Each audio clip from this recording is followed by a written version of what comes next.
আজকে ছিল 28শে জানুয়ারি। আমরা যে স্কুলে আর কি 5 থেকে মাধ্যমিক অবধি পড়েছি, সেই স্কুলে ছিল দুয়ারে সরকার ক্যাম্প। তো আমাকে কিছু কাজ বলে দেওয়া হয়েছিল, তাই আমি সকালে আর কি রেডি হয়ে সেই স্কুলের উদ্দেশ্যে রওনা দিই। সেই দোকানে আমার একটা বন্ধু কি যেন কিনছিল, তাই সেই বন্ধুটাকে নিয়ে আমি আর কি ওই স্কুলের উদ্দেশ্যে রওনা দিই।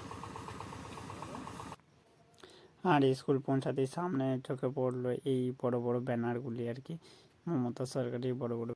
ভেতরে আর কি বিভিন্ন স্কিমের জন্য বিভিন্ন কাউন্টার করা হয়েছিল, যার মধ্যে ছিল 12টা কাউন্টার আর কি।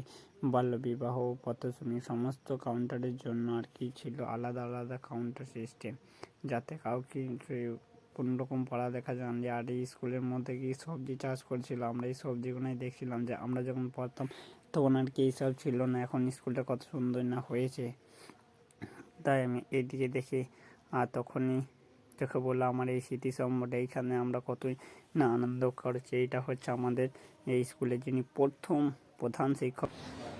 তো আমাদেরকে হেল্প ডেস্কে বসিয়ে দিয়েছে, কিন্তু আমরা এখনো নিজের বিভাগ জানি না কী বিভাগে কী কাজকর্ম করতে হবে। আমাদেরকে কেউ কিছু বলেনি, এদিকে সব হেল্প ডেস্কে বসিয়ে দিয়েছে।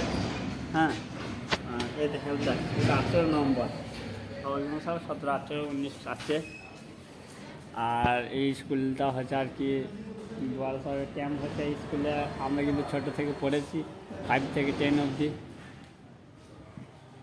তো ঘড়িতে তখন বাচ্চা আর কি বৈকাল 3:30, আর আমাদের কেউ ভালো লাগছে না, তো আমরা বাড়ির উদ্দেশ্যে রওনা। তো বাইরে বেরোতে আমাদের চোখে পড়লো একটি ঘুগনি কাকু, তাই আমরা কিছুটা ঘুগনি খেয়ে নিলাম এই কাকুর কাছ থেকে।